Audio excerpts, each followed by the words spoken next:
الحمد لله كما ينبغي لجلاله وعظيم سلطانه وصلى الله وسلم وبارك على محمد بن عبد الله النبي الأمي وعلى آله وصحبه ومن سار بسيره واهتدى بهديه إلى يوم الدين. أما بعد، الحمد لله tumutendeza Allah subhanahu wa ta'ala nanyini buyinzira nanyini busobozi yakyatuwadde obulamu era nga tukyalimu abo abassa tumwanjagira atuwa obusobozi obweyambisa obulamu buno bwatuwadde okuba nti tukoleramu ebirungi ebyokutugasa ku lunaku lw'ensonga. Naam, waliwo wano ebibuuzo bye tulina wano kusingira ddala byavudde mu bannyinaffe bye twagala okugezaako okwanukula okusinziira ku busobozi Allah subhanahu wa ta'ala bw'anaaba atuwadde. Naam, ekibuuzo ekisooka wano kya mwannyinaffe Khadija Abubakari.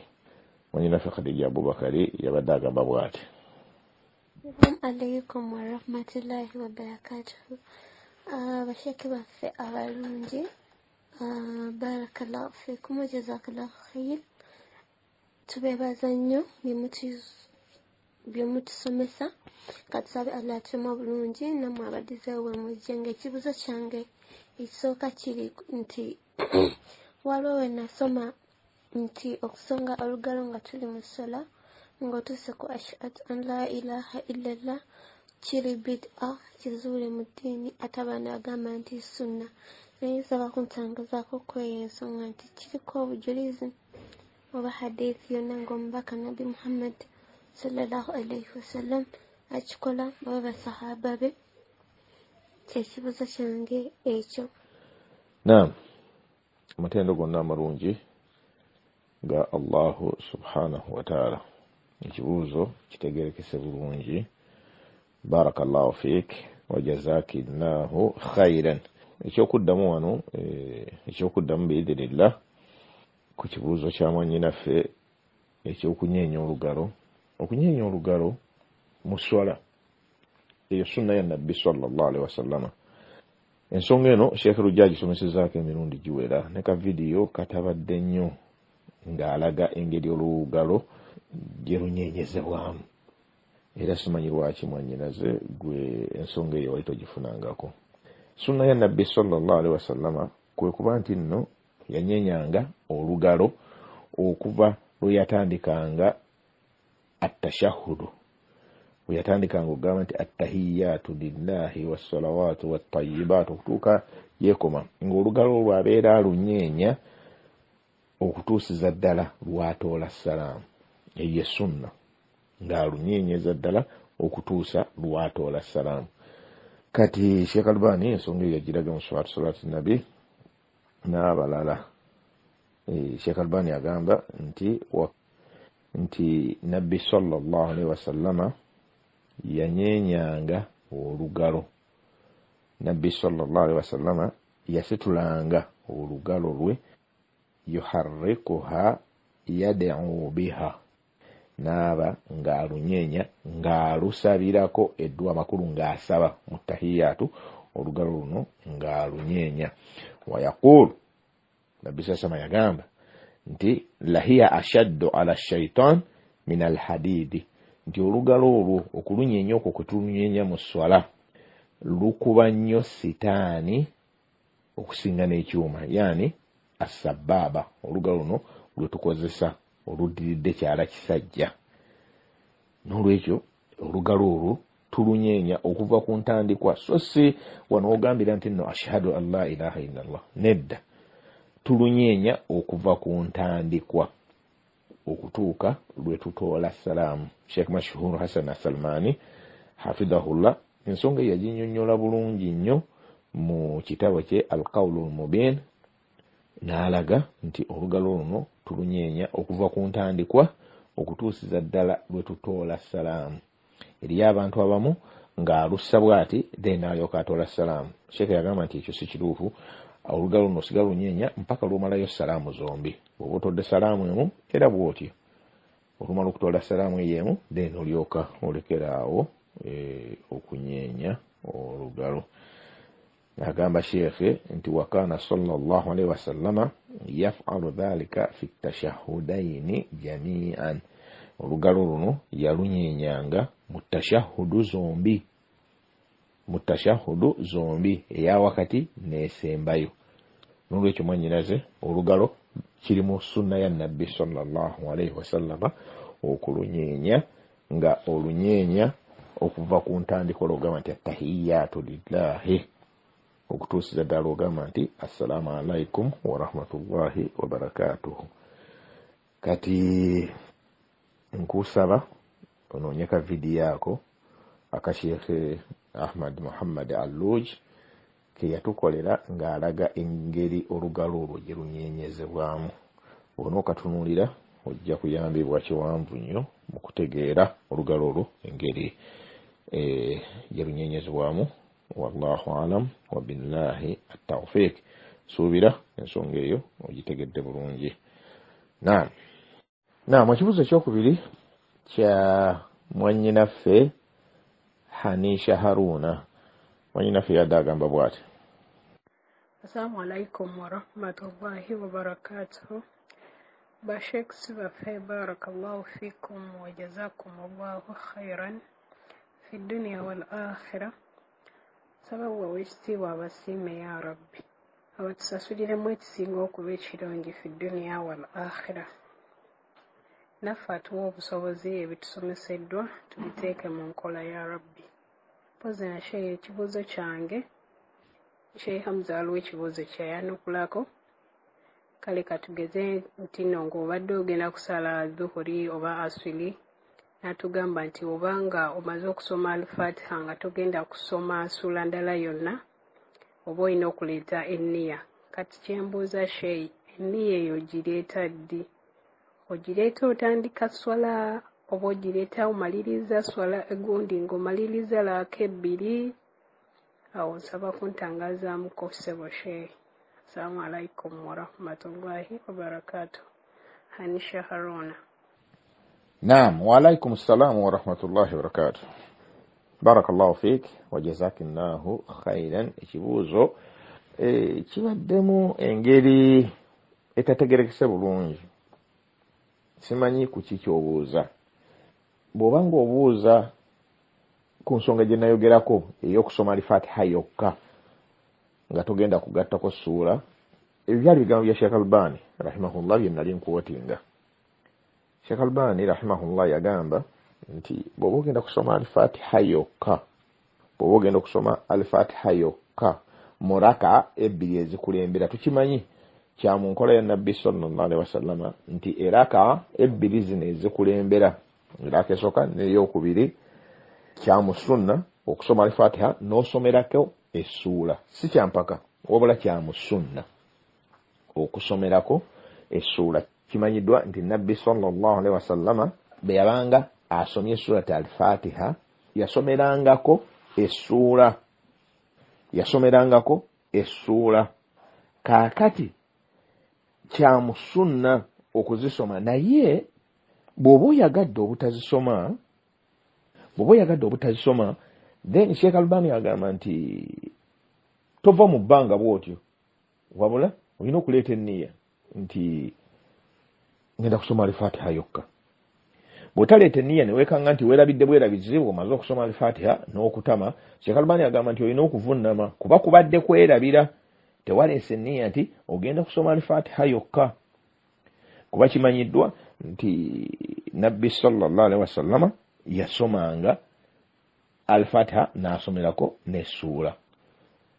Naawe omusaaze agoberera Nabbi sallallahu alaihi wasallam bw'otyo bw'olina okukola. Nabbi sallallahu alaihi wasallam yagamba nti nno sallu kama ra'aytumuni usalli, musaale nga bwe mulabye ensaala. N'olwekyo gw'ayagala okugoberera Nabbi sallallahu alaihi wasallam oteekwa okuba nti ebintu ebyo byonna bye yakola obireeta. Jjukira bulungi nti Nabbi sallallahu alaihi wasallam yagamba nti omuntu asobola okusaala essola n'afunamu kimu kya 10 oba kimu kya 9 oba kimu kya 8 oba kimu kya 7, bw'atyo n'agenda nga bimenya paka yagamba nti oba okufunamu kimu kya 2. Ebyo byonna bisinzira ku ki? Bisinzira ku ssola yeeno engeri gy'ogirongoosezaamu. Essola eno gy'okoma ogirongoosa, gy'okoma okuteekamu ebyo byonna ebya sunna Nabbi sallallahu alaihi wasallam bye yateekamu, gy'okoma okwewombeeka n'obeera ne khushu, ebyo byonna byongera esswala eno okuba nti no ogifunamu empeera mpitirivu obungi. Gy'okoma okulagajjala n'otafaayo kutereeza swala eno, gy'okoma okufunamu empeera entono kasitooba nga tomenye empagi. Kuba empagi wonna w'ogimenyera esswala eno eba nfu, oba eraaka eyo mw'oba ogyonoonedde, eraaka eyo ebeera nfu.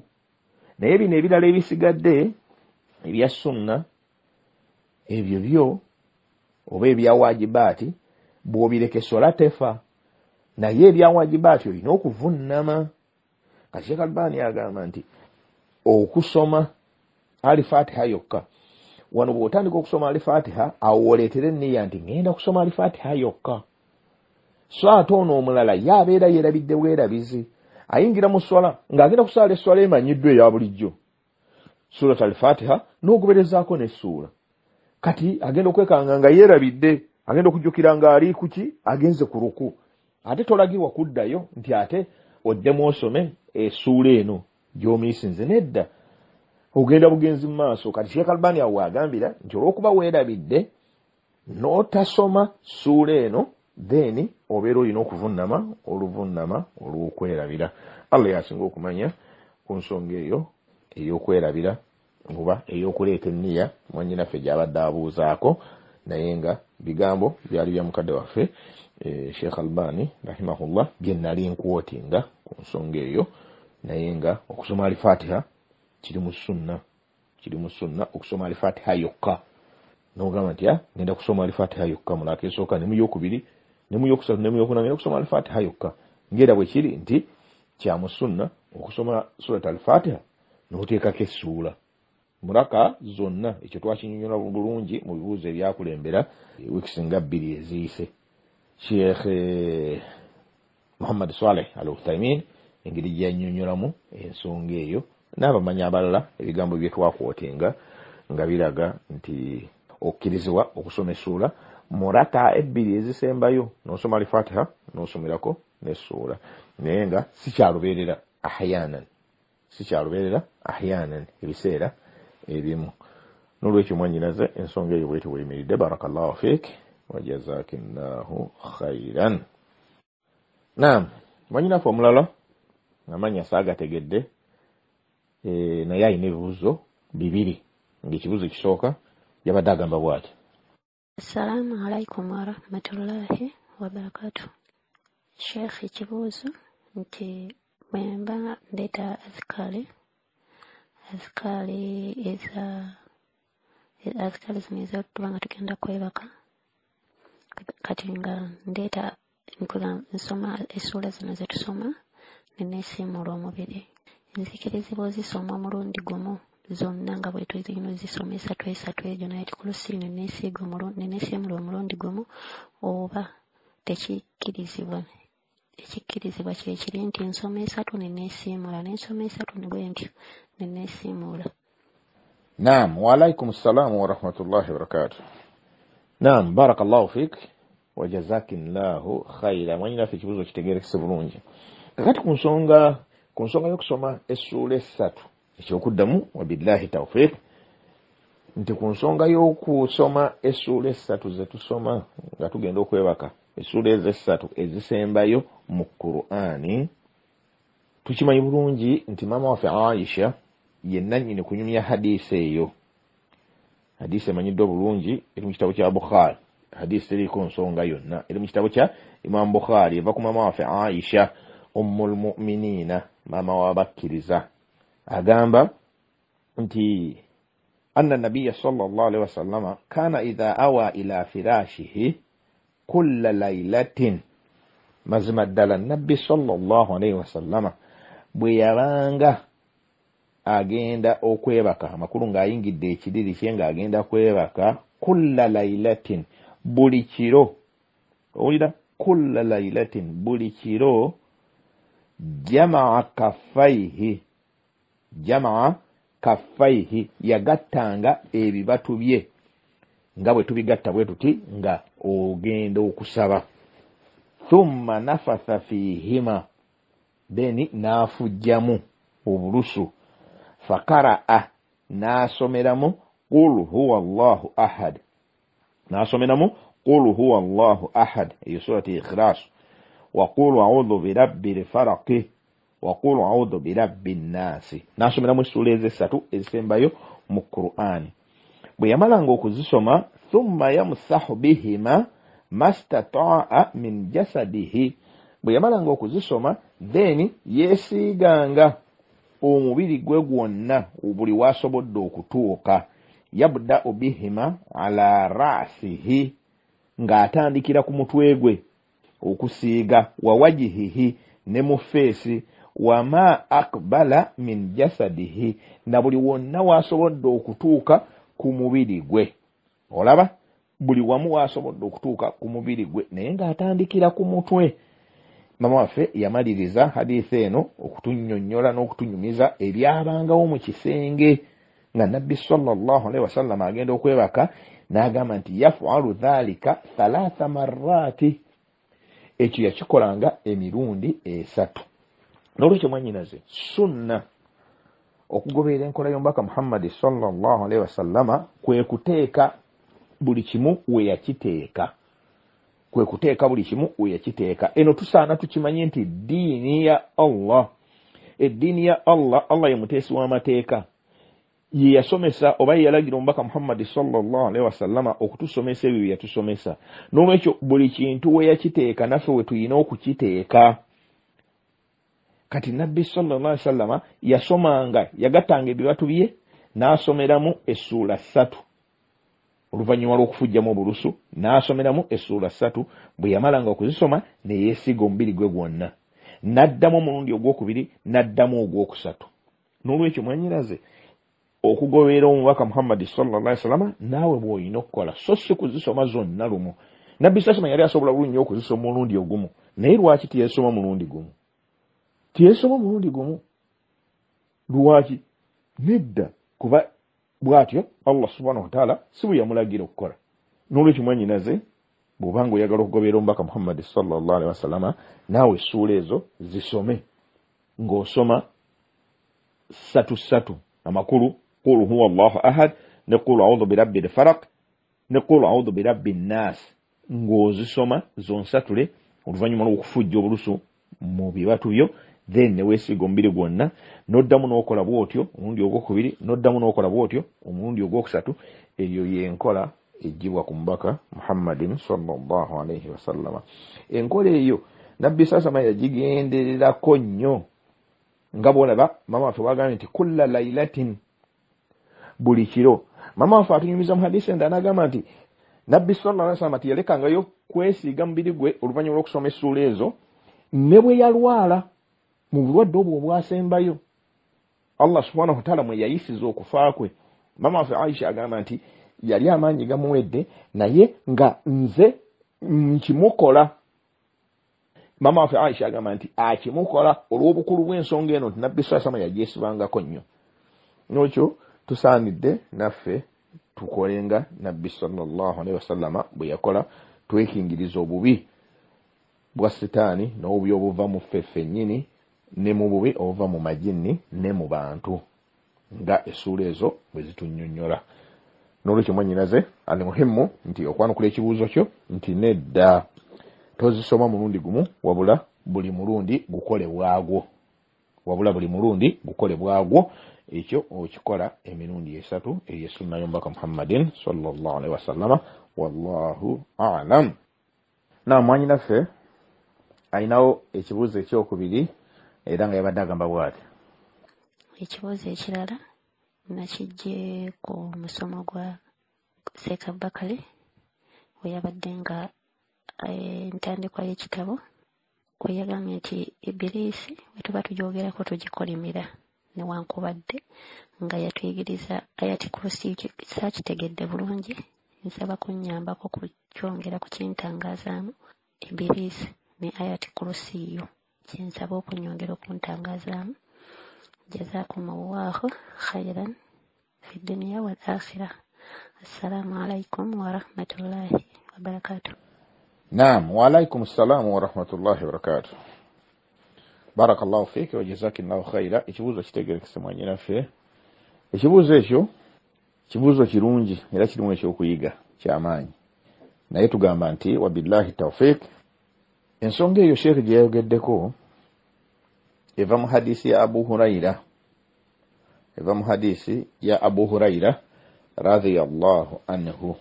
Hadisi mpanvu eri mu kitabo kya Bukhari n'awalala, katugiyitemuko mu bufunze osobola okutegeera obulungi ensonga eyo weeva. Mu hadisi eno mulimu ekyokuyiga nti Iblis yasomesa Abu Huraira obulungi obuli mu Ayatul Kursiyu okugisoma ng'ogenda okwebaka. N'agamba nti bw'ogisoma ng'ogenda okwebaka sitaani tezikutawaanya, tekusembeera n'omuntu n'ogumu.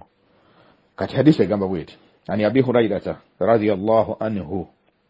Ono Abu Huraira tumumanyi bulungi, agamba nti wakkalani Rasulullahi sallallahu alaihi wasallama bihifdhi zakati Ramadana. Nabbi sallallahu alaihi wasallama yankwasa obuvunaanyizibwa bw'okukuuma emmere ya zakatul fitri. Kakati fa atani ati faja'ala yahthu min at-ta'ami. Kati abaali awo ng'alaba omuntu azza atandise okulya emmere, atandise okubba emmere eno. Kati Abu Huraira agamba fa akadhatuhu, kyenva mukwata wa qultu, ne mugamba la alfa annaka ila rasulillahi sallallahu alaihi wasallam, nja kutwalira ddala eri nabbi sallallahu alaihi wasallam, nja kutwalira ddala eri nabbi sallallahu alaihi wasallam. Agamba qala, kati ono gwe yakwata kyava muddamu nti inni muhtajun wa alayya iyalun wa li hajatun shadida. Owaye malaga nyamba, nze ndi muyala, nina obwetaavu ate nina n'ezzadde, ndi mwetaavu ate nina n'ezzadde, ezzadde eryo lyetaaga okulabirira ate siina busobozi. Abu Huraira agamba nti fakhallaitu anhu, ne mukwatirwa ekisa ne muleka. Fa asbahtu, obudde bwakya ku makya, faqala nabiyyu sallallahu alaihi wasallama, nabbi sasa makyava ngamba nti ya Aba Huraira, owaye Abu Huraira, ma faala asiruka albariha, owaye omusibe wo gwadde okutta ekiro yakoze atya, kiki ekyabaddewo? Olabye Abu Huraira tananyumiza nabbi sallallahu alaihi wasallam kintu kyonna, naye nabbi sasama yategedde obubaka bwamutuuseeko nti Abu Huraira yabadde n'omusibe ekiro. Kati nabbi sasama bambuuza bw'atyo, Abu Huraira kyava muddamu n'amugamba nti ya Rasulallah, shaka hajatan shadida wa iyalan farahimtuhu fakhallaitu sabilahu. Omusajja yankabidde ennaku, n'antegeeza ebizibu bye, n'antegeeza nga bw'alina ezzadde, alina obwetaavu, fakhallaitu sabilahu, ne mukwatirwa ekisa, ne musaasira, ne muleka n'agenda. Hala Nabi sasa n'amuddamu n'amugamba nti ama innahu qad kadhabak wa sayaudu. Omusibe wonna oyo gwowolereza yakulimbye era ajja kudda. Fa'araftu annahu sayaudu liqawli rasulillahi sallallahu alaihi wasallama, nemmanya nno nti ddala ddala omuntu ono ajja kudda. Olabi lwaki? Liqawli rasulillahi sallallahu alaihi wasallam, olw'ekigambo kya nabbi sallallahu alaihi wasallam. Olaba abasajja bano balina okukakasa omubaka wa Allah ayogedde, khalasi kiwedde. Agambye nti fa'aliftu, nakitegeererawo. Omubaka ayogedde, nakitegeerawo nti omusajja agenda kukola ki? Fa'aliftu innahu sayaudu, ajja kudda. Omusajja ajja kudda. Lwaki? Omubaka ayogedde. Kakati agamba faraswadtuhu faja'ala yahthu min at-ta'ami. Liba tiriri busa ng'omusajja akomyewo atandise okulya emmere, atandise okubba emmere eno. Abu Huraira yali akuuma. Fa akhadhtuhu faqultu, kyenva mukwata ne mugamba la arfa'annaka ila rasulillahi sallallahu alaihi wasallama, nja kutwalira ddala eri nabbi sallallahu alaihi wasallama. Wagambye tojja kudda, naye kati okomyewo. Kala kati omusibe amuddamu n'amugamba da'ani fa inni muhtajun wa alayya iyarun. Malaga ndeka munnange nze ndi mwetaavu ate nina n'ezzadde ery'okulabirira. La a'udu, sijja kudda, this time sijja kudda. Farahimtuhu fakhallaitu sabilahu, nemukwatirwa ekisa era nemuleka n'agenda. Fa asbahtu faqala li rasulullahi sallallahu alaihi wasallam, bwe bwakya kumakya era nabbi sallallahu alaihi wasallam kyava mbuuza nti ya aba hurayra, owa abu hurayra, ma faala asiruka, omusibe wo gwabadde gutyambuulira, omusibe wo yabadde atya? Qultu ya rasulallah, owa mbaka wa Allah, shaka hajatan shadida wa iyalan farahimtuhu fakhallaitu sabilahu. Era yazze nankabira ebizibu bye, nategeeza nga bwali omunaku talina busobozi, alina ezzadde ery'okulabirira, nange ekisa ne kinkwata. Fakhallaitu sabilahu, ne muleka n'akwata makubo ge n'agenda. Qaala ama innahu kad kadhabak sayaudu, mazima ddala yakulimbye naye ajja kudda. Ajja kukola ki? Ajja kudda. Kati Abu Hurayra agamba farasadtuhu athalitha faja'ala yahthu min at-ta'ami fa akhadhtuhu. Omusajja ono libatizie busana omulundi ogwokusatu era akomyewo, atandise okulya mmere, atandise kubba mmere. Subhanallah. Kakati fakultu, kyeva mugamba la arfa'annaka ila rasulillahi sallallahu alaihi wasallam wa hadha akhiru thalithu marrati annaka taz'umu la ta'udu thumma ta'udu. Guno gwe mulundi ogwokusatu kati ngenda kutwalira ddala eri nabbi sallallahu alaihi wasallam. Kati guno gwe mulundi ogwokusatu, ojjukira bulungi wandaganyisiza nti togenda kudda, n'ogwokubi togenda kudda, thumma ta'udu, oluvannyuma n'okomawo nedda leero sigenda kuleka nkutwalira ddala eri nabbi sallallahu alaihi wasallam. Qala da'ani uallimuka kalimatin yanfa'uka Allahu biha. Malagandika nsonyiwa tontwala eri nabbi sallallahu alaihi wasallam, wabula bwondeka ngenda kuyigirizayo ekigambo. Ekigambo ekyo bwe nakikuyigiriza Allah subhanahu wa ta'ala ajja kuyamba nakyo. Allah subhanahu wa ta'ala ajja kugasa n'ekigambo kino kyengenda okuyigiriza. Qultu, kyenva mugamba nti ma hunna, ogenda kunjigiriza ki? Qala idha awaita ila firashika, munnange nno bw'obanga ogenda okwebaka, fakra'u ayatal kursiyi, somanga ayatul kursiyi. Ayatul kursiyi yerwa ye aya ey'ebibiri mu surati al-Baqara. Allahu la ilaha illa huwa al-hayyul qayyum la ta'khudhuhu sinatun wala nawm lahu ma fi as-samawati wa ma fi al-ardh man dha alladhi yashfa'u 'indahu illa bi'idhnihi يعلم ما بين أيديهم وما خلفهم ولا يحيطون بشيء من علمه إلا بما شاء وسع كرسيه السماوات والأرض ولا يؤوده حفظهما وهو العلي العظيم. سورة البقرة آية يا بيبي آتانو متانو هي آية الكرسي. سورة البقرة آية بيبي آتانو متانو.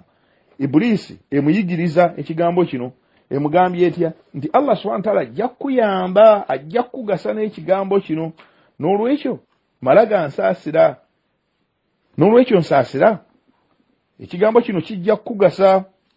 Allah subhanahu wa ta'ala ajja kugasa nakyo. Ayatul kursiyu buli omu ateekwa kuba nga agimanyi mu Basiraamu.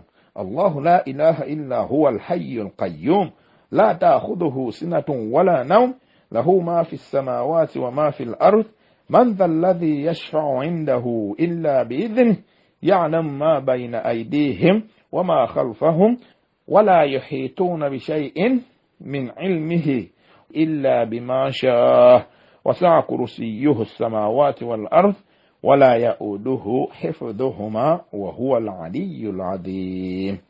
سورة البقرة آية ببيلي متانو. Kati yabugamala omuyigiriza ebigambo ebyo n'amugamba fa innaka lan yazala alayka min Allahi hafidhun. Ebbanga lyonna malanga webase, buli kaseera ojja kubanga olina omukuumi. Allah subhanahu wa ta'ala ajja kubanga akuteekako omukuumi. Wala yakrabannaka shaytanun hatta tusbiha. Wala yakrabannaka shaytanun hatta tusbiha. Sitaani tesobola kusemberera mpaka obudde lwe bukya. Sitaani tesobola kusemberera okutuusa obudde lwe bukya. Fakhallaitu sabilahu. Bamala okungamba ebigambo ebyo ne muleka n'agenda. Fa asbahtu faqala li Rasulullah sallallahu alaihi wasallam. Bwacha kumakya Nabbi sasa manangamba nti ma fa'ala asiruka albariha. Omusibe wo yakoza ati ekiro. Qultu kyemba mugamba nti ya Rasulullah wa yumbaka wa Allah za'ama annahu yu'allimuni kalimatin yanfa'uni Allahu biha. Yeyamye okunjigiriza ebigambo ng'ebigambo bino Allah subhanahu wa ta'ala ajja kungasa nabyo. Allah subhanahu wa ta'ala ajja kungasa nabyo. N'olwekyo fakhallaitu sabilahu ne muleka n'agenda. Qala Nabbi sasa makyava mugamba ma hiya bigambo ki ebyo yakugambye. Qultu kyeva mugamba nti qala li idha awaita ila firashik faqra'u ayatal kursiyyi min awwaliha hatta takhtamma al-aya. Yangambye nti bwe mba ngenda okwebaka nsomenga ayatul kursi okuva wetandikira okutuuka lweggwako. Waqala li lan yazala alayka min Allahi hafidhun wala yakrabuka shaytanun hatta tusbiha. Nangamba nti bwe naakola bwentyo nengisoma Allah subhanahu wa ta'ala ajja kuba nteekako omukuumi buli kaseera ankuuma mu kiro kyange era sitaani tesobola kunsemberera paka obudde lwe bukya. Wakanu ahraswa shay'in ala alkhairi. Kati Abu Huraira oba omunyumya wa hadisi yayongerako ebigambo bino nti wakanu ahraswa shay'in ala alkhairi. Bano basahaba ba Nabbi sallallahu alaihi wasallama balulunkaniranga nnyo okukola obulungi buli kalungi ke baawuliranga nga bafaayo nnyo okulaba nti nno bakayiga era bakateeka mu nkola.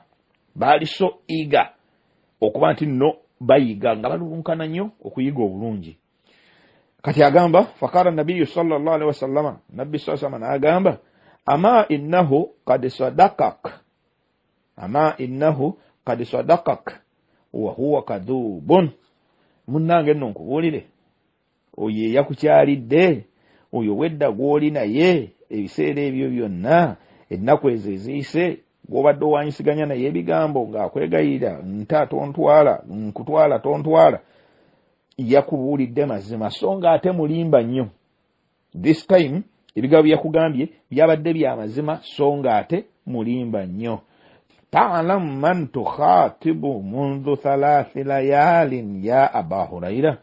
Owayigwa Abu Huraira omanyi oyo gw'obadde oyogera naye ekiseera kino eky'ennaku 3?